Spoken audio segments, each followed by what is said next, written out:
आज सुनते हैं भादो मास शुक्ल पक्ष के दिन सोमवार व्रत की कथा एवं आरती।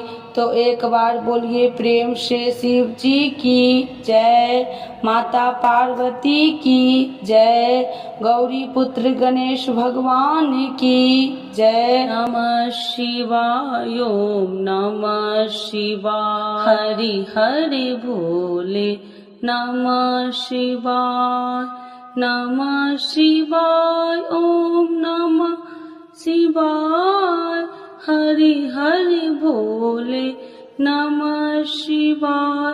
शिव जी की जय, माता पार्वती की जय।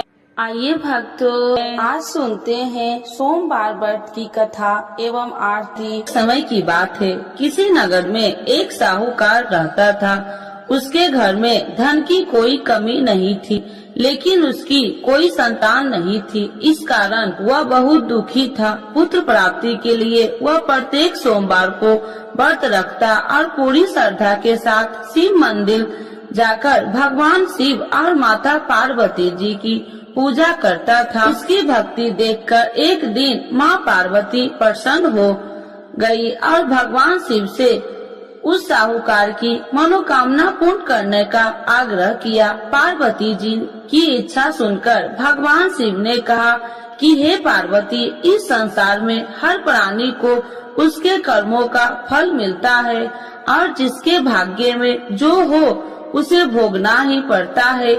लेकिन पार्वती जी ने साहूकार की भक्ति का मान रखने के लिए उसकी मनोकामना पूर्ण करने की इच्छा जताई। माता पार्वती के आग्रह पर शिव जी ने साहूकार को पुत्र प्राप्ति का वरदान तो दिया, लेकिन साथ ही यह भी कहा कि उसके बालक की आयु केवल 12 वर्ष होगी। माता पार्वती और भगवान शिव की बातचीत को साहूकार सुन रहा था। उसे न तो इस बात की खुशी थी और न ही दुख। वह पहले की भांति शिव जी की पूजा करता रहा। कुछ समय के बाद साहूकार के घर एक पुत्र का जन्म हुआ। वह बालक 11 वर्ष का हुआ तो उसे पढ़ने के लिए काशी भेज दिया गया। साहूकार ने पुत्र के मामा को बुलाकर उसे बहुत सारा धन दिया और कहा कि तुम इस बालक को काशी विद्या प्राप्ति के लिए ले जाओ और मार्ग में यज्ञ कराना। जहाँ भी यज्ञ कराओ वहाँ ब्राह्मणों को भोजन कराते और दक्षिणा देते हुए जाना। दोनों मामा भतीजा इसी तरह यज्ञ कराते और ब्राह्मणों को दान दक्षिणा देते काशी की ओर चल पड़े। रात में एक नगर पड़ा जहाँ नगर के राजा की कन्या का विवाह था, लेकिन उस राजकुमार से उसका विवाह होने वाला था। वह एक आंख से कन्हा था। राजकुमार के पिता ने अपने पुत्र के कन्हा होने की बात को छुपाने के लिए एक चाल सोची। साहूकार के पुत्र को देखकर उसके मन में एक विचार आया। उसने सोचा क्यों न इस बालक को दूल्हा बनाकर राजकुमारी से विवाह करा दूं। विवाह के बाद इसको धन देकर विदा कर दूंगा और राजकुमारी को अपने घर जाऊंगा। लड़के को दूल्हे के वस्त्र पहनाकर राजकुमारी से विवाह कर दिया। लेकिन साहूकार का पुत्र ईमानदार था। उसे यह बात अन्याय संगत नहीं लगी। उसने अवसर पाकर राजकुमारी की चुनरी के पल्ले पर लिखा कि तुम्हारा विवाह तो मेरे साथ हुआ है, लेकिन जिस राजकुमार के संग तुम्हें भेजा जाएगा वह एक आंख से कन्हा है। मैं तो काशी पढ़ने जा रहा हूँ। जब राजकुमारी ने चुनरी पर लिखी बातें पढ़ी तो उसने अपने माता पिता को यह बात बताई। राजा ने अपनी पुत्री को विदा नहीं किया, जिससे बारात वापस चली गई। दूसरी ओर साहूकार का लड़का और उसका मामा काशी पहुँचे और वहाँ जाकर उन्होंने यज्ञ किया। जिस दिन लड़के की आयु 12 साल की हुई उसी दिन यज्ञ रखा गया। लड़के ने अपने मामा से कहा कि मेरी तबीयत कुछ ठीक नहीं है। मामा ने कहा तू अंदर जाकर सो जाओ। शिव जी के वरदान अनुसार कुछ ही देर में उस लड़के के प्राण निकल गए। मृत भांजे को देख उसके मामा ने विलाप शुरू किया। संयोगवश उसी समय शिव जी और माता पार्वती उधर से जा रहे थे। पार्वती भगवान से कहा, स्वामी मुझे इसके रोने के स्वर सहन नहीं हो रहा, आप इस व्यक्ति के कष्ट को अवश्य दूर करें। जब शिव जी मृत बालक के समीप गए तो वह बोले कि यह उसी साहूकार का पुत्र है जिसे मैंने 12 वर्ष की आयु का वरदान दिया था। अब इसकी आयु पूरी हो चुकी है।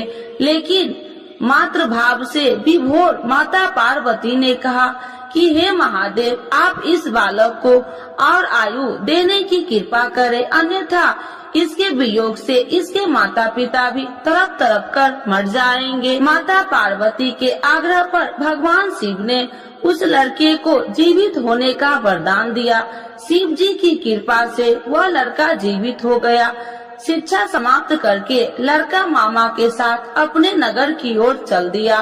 दोनों चलते हुए उसी नगर में पहुंचा जहां उसका विवाह हुआ था। उस नगर में भी उन्होंने यज्ञ का आयोजन किया। उस लड़के के ससुर ने उसे पहचान लिया और महल में ले जाकर उसकी खातिरदारी की और अपनी पुत्री को विदा किया। इधर साहूकार और उसकी पत्नी भूखे प्यासे रहकर बेटे की प्रतीक्षा कर रहे थे। उन्होंने प्रण कर रखा था कि यदि उन्हें अपने बेटे की मृत्यु का समाचार मिला तो वह भी प्राण त्याग देंगे, परंतु अपने बेटे की जीवित होने का समाचार पाकर वह बेहद प्रसन्न हुई।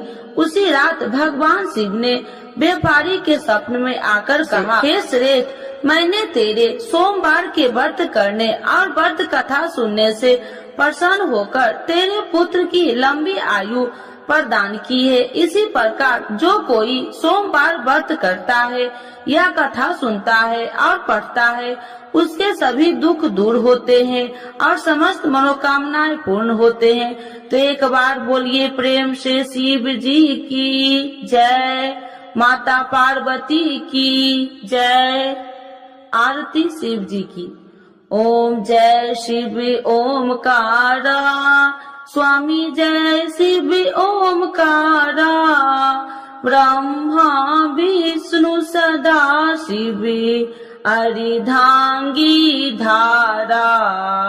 ओम जय शिव ओमकारा, एकानन चतुरानन पंचानन राजे, स्वामी पंचानन राजे, हंसासन गरुड़ासन विश्वाहन साजे। ओम जय शिव ओमकारा, दो भुज चार चतुर्भुज, 10 भुज अति सोहे, स्वामी 10 भुज अति सोहे, त्रिगुणी रूपिणी रखिते, तिरुबनि जन मोहे। ओम जय शिव ओमकारा, अच्छी माला बनि माला, मुंडी माला धारी, स्वामी मुंडी माला धारी, त्रिपुरारी कंसारी, करी माला धारी। ओम जय शिव ओमकारा, श्वेतांबर पीतांबर, बाघांबर अंगे, स्वामी बाघांबर अंगे, सनिकादिकी गरुणादिकी, भूतादिकी संगे।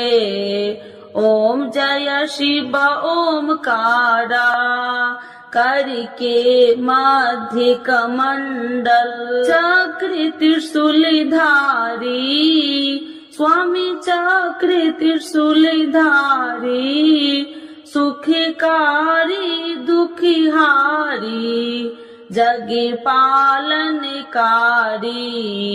ओम जय शिव ओमकारा, ब्रह्मा विष्णु सदा शिव, जानती अविवेका, स्वामी जानती अविवेका, मधु कैट भी दो मारे, सूर्य भयहीन करे, ओम जय शिव ओमकारा, लक्ष्मी व सावित्री पार्वती संगा, स्वामी पार्वती संगा, पार्वती अर्धंगी, शिव लहरी गंगा, ओम जय शिव ओमकारा, पार्वती सोहे पार्वती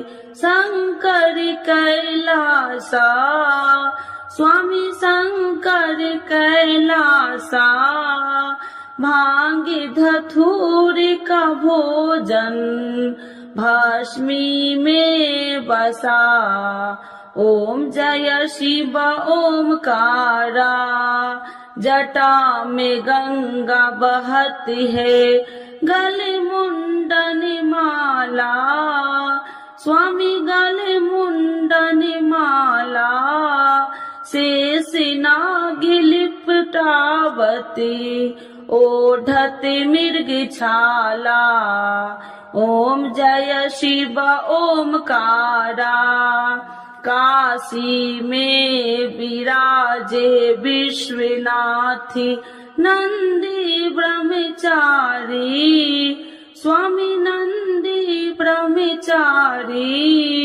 नित्य उठी दर्शन पावती, महिमा अति भारी, ओम जय शिव ओमकारा, त्रिगुण स्वामी जी की आरती, जो कोई नर गावे, स्वामी जो कोई नर गावे, कहत शिवानंद स्वामी, मन वांछित फल पावे, ओम जय शिव ओमकारा, प्रभु हर शिव ओमकारा, शिव जी की जय, माता पार्वती की जय।